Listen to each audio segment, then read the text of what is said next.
Welcome to OpalesqueTV. Today I'm in Malta, together with Ian Hamilton. Ian is the founder of the Scotstone Group, which since 2008 offers innovative hosting solutions for asset and investment managers. We are going to talk a bit about Brexit, which is just about 1 year out, and what are options that managers can consider to maintain access to Europe.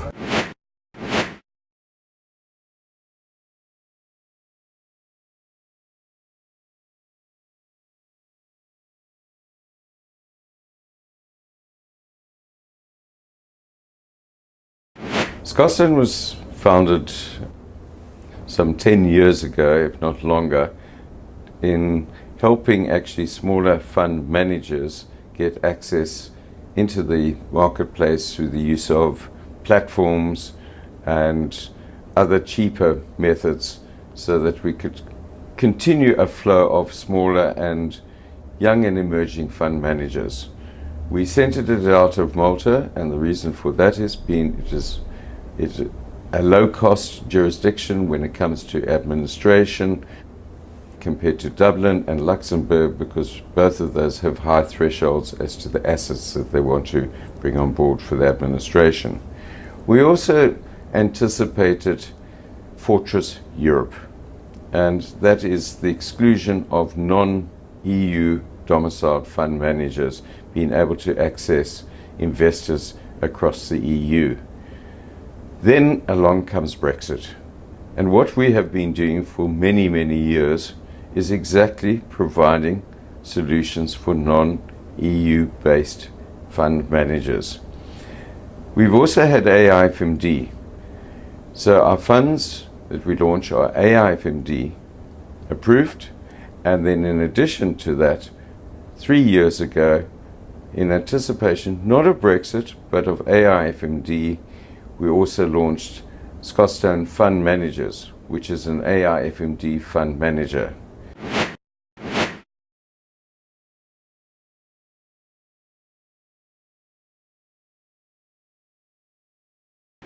Now the Brexit offering that we have is that we will set up, and it's a low cost, a AIFMD fund for your European EU investors, and the fund management, which also has to be in Europe, is AIFMD approved Scotstone Fund Managers.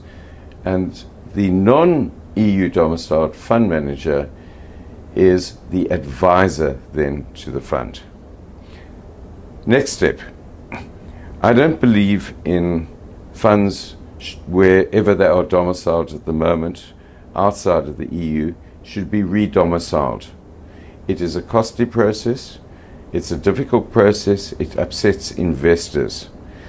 Rather, one sets up a mirror fund in one of the EU jurisdictions, including Malta, and you actually apply that for your EU investors. So you are keeping your fund intact for the rest of your investors and those of your EU client base, and you can continue to grow it because it's within the EU.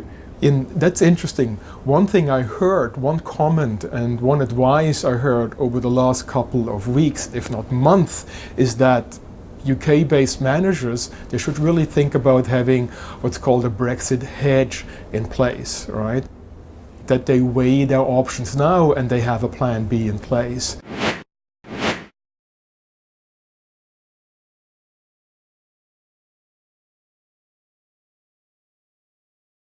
Matthias, it is Brexit, but we were actually working long before this on AIFMD. And whether Brexit or not happens, you still have the whole requirements of AIFMD, which are cutting off international fund managers who are not based in the EU from the European market.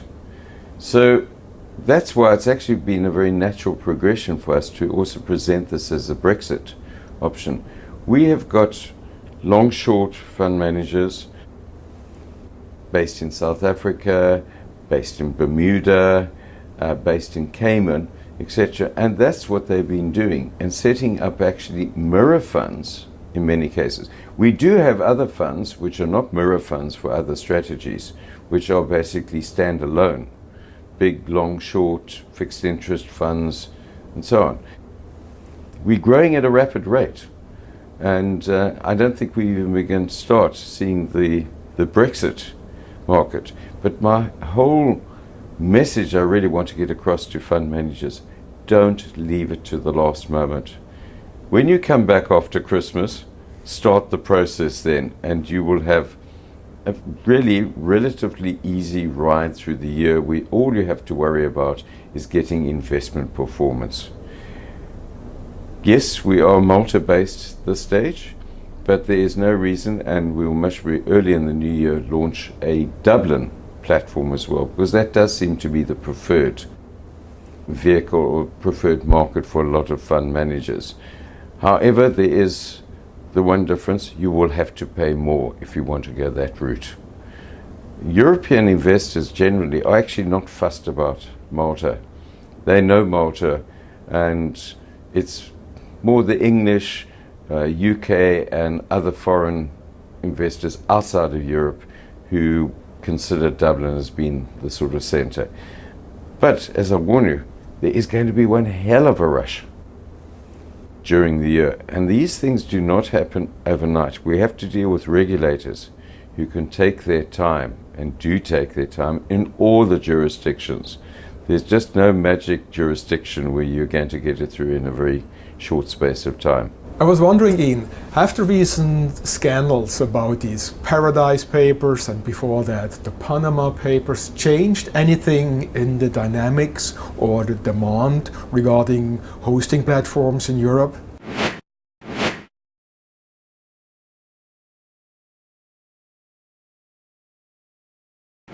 Yes, there is an impact, and it's starting with the Panama Papers, and then we also had the recent Paradise Papers. And there is interest being expressed, and in fact we're already working on one example where there is going to be a re-domiciling taking place into an EU fund. However, I am very cautious about, again, re-domiciling, because re-domiciling is, and I've been through it, is a lengthy process, it's an expensive process, and it upsets investors. It's far better to take the same option that we're offering for Brexit, is to set up a mirror fund for your EU investors, and to do it now, before there's any of these regulations come crashing down and you've got deadlines, etc. The same, we've got a deadline on Brexit. One must not leave it to the last moment. My message is actually more aimed at CFOs and chief operating officers as well than to fund managers. Fund managers just need to worry about getting the performance. The structures and that should be done and organized by your CFO and the COO. They're the people who should actually be thinking about the kind of things that we are talking about, and let the fund manager actually have good sleep nights, and you will also have good sleep nights. That we keep emphasizing within Scotstone is we're there to provide peace of mind.